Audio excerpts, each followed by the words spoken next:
देखिए, सबसे पहले जो चीज़ हमें ज़िक्र करनी है वो ये है कि आपकी कब्र किस तरह की होनी चाहिए। यानी जब आप मैयत के लिए कब्र खोदेंगे तो उसका रुख क्या हो। तो हमेशा याद रखें, आप कब्र इस तरीके पर खोदने की कोशिश करें कि जब आप मैयत को उसमें लिटाएं तो जब आप दाहिनी तरफ, दाहिनी साइड में हल्की सी करवट देंगे तो उसका रुख और उसका जो मुँह है वो क़िबले की तरफ हो जाए। हमेशा इस बात का ध्यान रखें। और इस पर बहुत सी हदीसें आपको मिलेंगी, लेकिन उसमें चूंकि कलाम है, लेकिन सबसे बड़ी बात, इससे बढ़कर बात यह है कि इस पर इजमा है।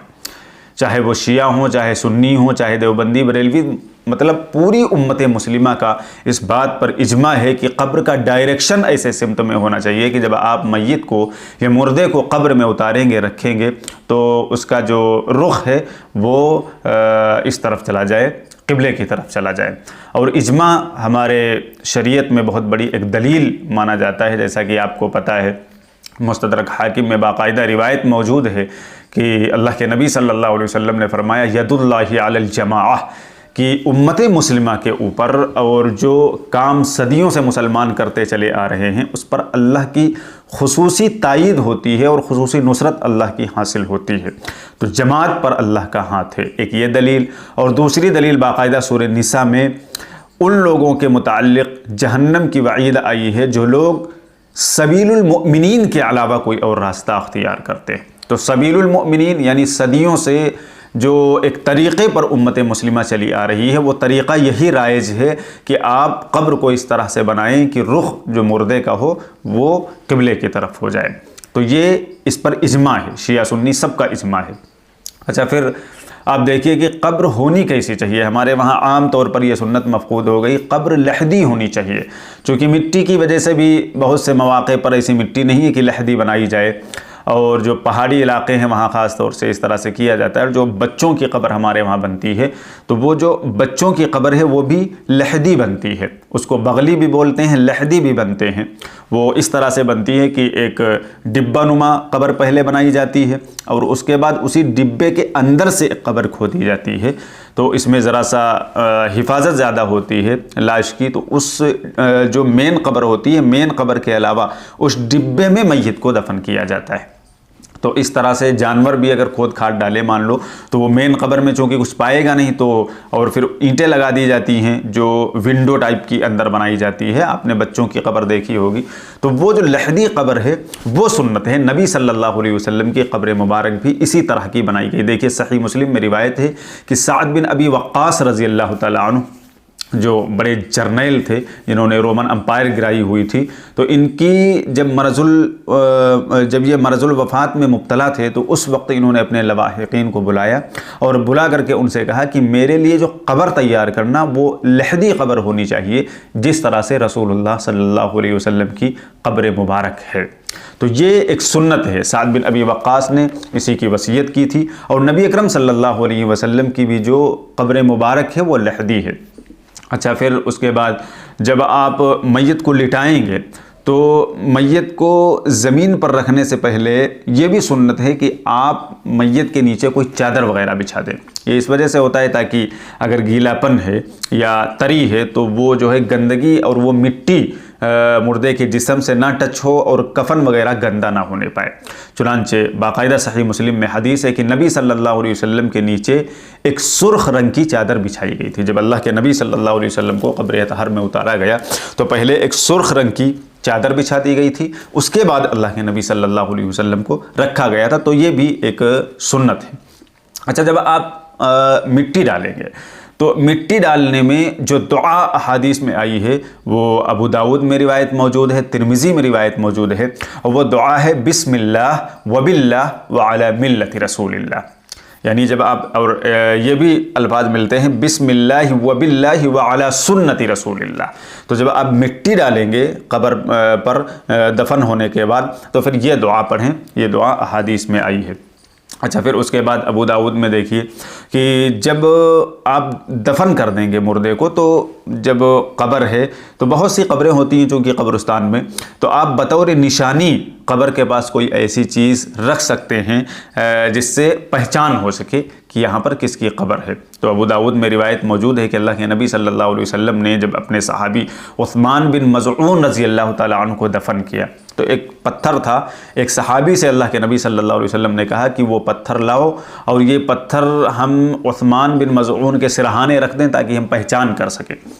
वो सहाबी लेने गए लेकिन वो काफ़ी ज़्यादा भारी पत्थर था तो वो उठा नहीं सके। फिर अल्लाह के नबी सल्लल्लाहु अलैहि वसल्लम ने अपनी आस्तीनें यूँ चढ़ाई और आप गए और आप उस पत्थर को उठा करके लाए और आपने उस्मान बिन मज़ऊन के सिरहाने उस पत्थर को रख दिया। और अल्लाह के नबी सल्लल्लाहु अलैहि वसल्लम ने फरमाया कि मैं अपने भाई की कब्र को इसके ज़रिए से पहचानूंगा और मैं भी अपने अहल को अपने भाई की कब्र के पास दफन करूंगा। तो इस हदीस से हमें पता चलता है कि ये भी सुन्नत है कि आप कब्र के पास कोई निशानी लगा दें जिसके ज़रिए से आप कब्र की पहचान कर सकें। अलबत्ता कब्र वगैरह पे जब कतबा लगाया जाता है, आपने देखा होगा कब्रिस्तान में उस पर बड़े बड़े अलक़ाब लिख के लगाए जाते हैं कि फ़लाँ शेख साहब। भाई आप किसको धोखा दे रहे हैं? अल्लाह तबारक व तआला के वहाँ तो ये सारी निस्बतें, हाँ अगर आमाल अच्छे हैं तो निस्बतें काम आने वाली, वरना ये निस्बतें काम आने वाली नहीं हैं। आप किसको बता रहे हैं ये शेखुल मशाइख हैं, ये फ़लाँ हैं, ये ढिमा हैं? तो इस तरह से जो नाम लिखा जाता है और इस तरह से जो ये सारी चीज़ें की जाती हैं, हरकतें, ये बिल्कुल सुन्नत से साबित नहीं है। बाकायदा तिरमिज़ी में रिवायत मौजूद है कि अल्लाह के नबी सल्लल्लाहु अलैहि वसल्लम ने कब्रों पर कतबा लगाने से मना फरमाया। कब्रों को पुख्ता बनाने से, उस पर कुछ लिखने से या उस पर मकान बनाने से या गुम्बद बनाने से या उस पर कतबा लगाने से और कब्रों पर चलने से मना फरमाया है। तो ये जो स्लेट लगाते हैं या प्लेट टाइप की, नेम प्लेट टाइप की लगाते हैं कब्र के सिरहाने की, उस पर लिखा है फ़ुला साहब हैं, फ़ुला मरहूम साहब, फ़ुला हाजी साहब, फ़ुला शेख साहब, तो ये निस्बतें, इनकी कोई हैसियत नहीं। अल्लाह के वहाँ आप क्या चीज़ पेश कर रहे हैं? और इसी तरह से बहुत सी जगहों पे तो इतनी ज़्यादा जाहिलियत है कि कब्र के अंदर बाकायदा वो वसीयतनामा और पता नहीं क्या क्या लिख के लोग रख देते हैं। तो ये सारी जिहालत की बातें हैं। आप बतौर निशानी आप कोई दरख्त लगा दें या आप कोई पत्थर रख दें या आप किसी तरह से कोई ऐसी निशानी लगा दें, लेकिन लिखावट या ये सारी चीज़ें तो बाकायदा हदीस में अल्लाह के नबी सल्लल्लाहु अलैहि वसल्लम ने इसको मना फरमाया, बाकायदा मना है। तिरमिज़ी की रिवायत आप देखेंगे तो उसमें मना है। तो ये एक चीज़ हो गई। अच्छा, उसके बाद जब आप दफन कर देंगे तो दफन करने के बाद कब्र के पास कम से कम 2 घंटे तक ठहरे रहना, ये भी सुन्नत रसूल सल्लल्लाहु अलैहि वसल्लम है। अबू दाऊद की रिवायत है, देखिए नबी सल्लल्लाहु अलैहि वसल्लम जब दफन से फारिग होते तो कब्र पर रुकते और सहाबा कराम से ये बात इरशाद फरमाते कि अपने भाई के लिए इस्तग़फ़ार करो और इस्तक़ामत की दुआ करो क्योंकि अब उससे सवाल किए जाएंगे। ये बड़ी ज़बरदस्त बात है कि आप अपने भाई के लिए इस्तग़फ़ार करें वहाँ पर रुक करके और इस्तक़ामत की दुआ करें, तो उसके लिए जो है सवालों में आसानी होती है। बाकायदा सही मुस्लिम में एक हदीस मौजूद है। देखिए अम्र बिन आस रज़ियल्लाहु तआला अन्हु की मौत का जब वक्त करीब आया तो उन्होंने ये कहा कि जब मुझे दफन करना तो मेरी कब्र पर आहिस्ता से मिट्टी डालना। अच्छा, हमारे वहाँ ये भी बहुत गलत तरीक़ा एक राइज है, मार धमाधम मिट्टी फेंकते हैं। इतनी ज़ोर से मिट्टी फेंकी जाती है कि अगर पड़ोस में कोई खड़ा है तो उसको आवाज़ तक आने लगती है कि किसी तरह से मिट्टी डाल के जल्दी से यहाँ से निकल लें। तो ये तरीक़ा भी सुन्नत के ख़िलाफ़ है। अम्र बिन आस ने कहा कि जब दफन करना तो आहिस्ता से मिट्टी डालना, फिर मेरी कब्र पर इतनी देर तक दुआ करते रहना जितनी देर एक ऊँट को ज़बह करके उसके गोश्त को तकसीम किया जाता है, यानी 1.5-2 घंटे लगभग।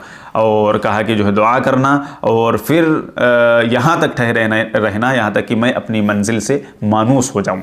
तो इस हदीस से पता चलता है कि जब आप दफन के बाद वहाँ पर खड़े होकर के दुआ करते हैं, मैयत के लिए इस्तक़ामत की दुआ करते हैं, इस्तग़फ़ार करते हैं, तो सवालों में उसे आसानी होती है और वो मंजिल से मानूस हो जाता है और सवाल का जवाब देना उसके लिए आसान होता है। चुनांचे अल्लाह के नबी सल्लल्लाहु अलैहि वसल्लम ने भी अबू दाऊद की रिवायत में ये सहाबा इकराम को तालीम फरमाई थी। तो ये भी सुन्नत है कि आप कब्र पर थोड़ी देर ठहरें और ठहर करके आप दुआ करें।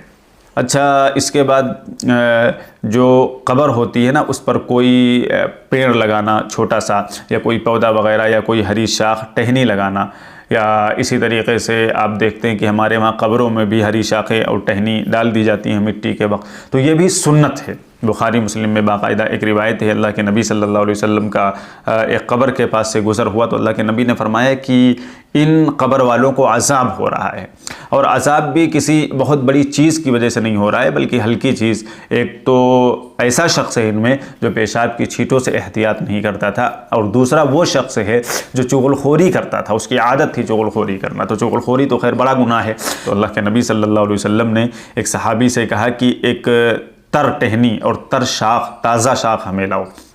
तो वो एक टहनी लेकर के आए, तो अल्लाह के नबी ने उसको तोड़ा और तोड़कर एक एक दोनों कब्रों पे लगा दी। और फिर आपने फरमाया कि जब तक ये टहनी ताज़ा रहेगी और हरी भरी रहेगी तब तक इन कब्र वालों को अज़ाब में तखफीफ रहेगी, यानी हल्का होगा या ख़त्म हो जाएगा। तो ये भी एक सुन्नत तरीक़ा है। अच्छी, इससे बहुत से लोगों ने ये साबित करने की कोशिश की है कि मार फूल डालो, माला चढ़ाओ, और तरह तरह की खुराफातें लोग जो है करने लगते हैं। तो ये चीज़ कहीं से साबित नहीं, ये कभी किसी सहाबी ने नहीं किया और कभी किसी के कब्र के साथ अल्लाह के नबी के ज़माने में ऐसा नहीं किया गया। तो नबी अलैहिस्सलाम से जो चीज़ साबित है वो ये साबित है कि आप कोई हरा पेड़ लगा दें या हरी टहनी लगा दें या कोई ताज़ा शाख तोड़ करके लगा दें, तो वो जब तक हरी रहती है तो अज़ाब क़ब्र में तख़फ़ीफ़, ये सुन्नत अमल है, ना कि फूल डालना और बाकायदा माला चढ़ाना, ये सारी चीज़ें सुन्नत नहीं है। अच्छा, फिर जो है जो कब्र होती है ना, तो बारिश वगैरह की वजह से मिट्टी वगैरह उसकी कभी कभी बह जाती है या वो बैठने लगती है कब्र बड़ी जल्दी, एक न एक दिन तो बहरहाल बैठती है। आजकल तो हम लोगों का ये मामूल है कि हम लोग याद ही नहीं रखते कौन किसकी कब्र है, कोई जाता ही नहीं है। पहले ज़माने में हालांकि होता था कि लोग जाते थे कब्रों की ज़ियारत करने, वहाँ उनके लिए इसाल सवाब करते थे, इसमें फ़ायदा होता था, हमें भी आखिरत की याद आती थी और जो है उनका भी कुछ फ़ायदा हो जाता था मुर्दों का। लेकिन अब तो लोग भूल ही जाते हैं, तो ये तरीक़ा भी गलत है। जाना चाहिए गाहे बगाहे जाने का तरीका। अच्छा, ये जो चीज़ मशहूर है ना कि जुमे के दिन या ईद के दिन कब्रिस्तान जाना सुन्नत है, ये चीज़ कहीं से साबित नहीं, कोई ऐसी हदीस नहीं है। बल्कि कब्रिस्तान आप जब मौका मिले आपको तो आप जाएं, आपको जाना चाहिए। ये जुमे का दिन और ईदैन का दिन कोई ख़ास नहीं है। तो मिट्टी वगैरह को रोकने के लिए आसपास जो पक्की दीवार बना दी जाती है, यानी हल्की सी होती है, लगभग 1 फुट, बल्कि उससे भी एक बालिश्त कह लीजिए, उससे भी कुछ कम होती है, ताकि वो मिट्टी जो कब्र की है, जो कब्र है उसकी ऊंचाई भी बहुत ज़्यादा ना होनी चाहिए, जितनी ऊंट की कोहान होती है उससे थोड़ी कम, यानी ना तो ज़मीन के बिल्कुल बराबर हो कि आदमी पहचान न सके कि ये कब्र है, और ना तो जो है इतनी ज़्यादा उठी हो कि बाकायदा वो नुमायाँ होने लगे। तो बस हल्की सी ऊंचाई कब्र की होनी चाहिए, ये बाकायदा सुन्नत से साबित है। तो आसपास जो है ये आप ईंटें रख सकते हैं, या इसी तरीके से आज के ज़माने में जो तिरपाल वगैरह लोग डाल देते हैं ऊपर से, ये चीज़ भी इसी में आ जाएगी कि आप मिट्टी को रोकने के लिए अगर ऐसा कर रहे हैं। या हल्की सी पक्की दीवार भी अब आसपास, पूरी कब्र पक्की करने की मुमानियत है लेकिन आसपास आप डाल सकते हैं मिट्टी वगैरह को रोकने के लिए। आप बक़ीए ग़रक़द में देखेंगे, आप जब जाएंगे हज वगैरह करने, तो जो अल्लाह के नबी सल्लल्लाहु अलैहि वसल्लम के बेटे हैं ना सैयदना इब्राहीम, और इसी तरह से हज़रत उस्मान रज़ी अल्लाह तआला अन्हु, तो आप देखिएगा, और इसी तरह से बहुत सी कब्रें वहाँ हैं, तो उनके इर्द गिर्द यूँ जो है पत्थर रखे हुए हैं, वहाँ पत्थर हैं तो पत्थर रखे हुए हैं। और इसी तरह से अबू दाऊद में रिवायत है कि अल्लाह के नबी सल्लल्लाहु अलैहि वसल्लम और हज़रत सैयदना अबू बकर और सैयदना उमर रज़ी अल्लाह अन्हुमा, इन सब की जो कब्रें बनी हैं हुजरे आयशा में, तो उसके ऊपर सुर्ख रेगिस्तानी इलाके के कंकर पड़े हैं। वो जाहिर सी बात है इसीलिए डाले गए थे ताकि ये मिट्टी बह न जाए या यहाँ से ख़त्म न हो जाए। तो ये चीज़ साबित है। आप हल्के फुल्के कंकर वगैरह डाल दें या कोई मज़बूत किस्म की मिट्टी डाल दें, या इसी तरह से आसपास आप पक्की दीवार भी बना सकते हैं जो हल्की सी बस ऊंचाई हो, 1 ईंट भर की।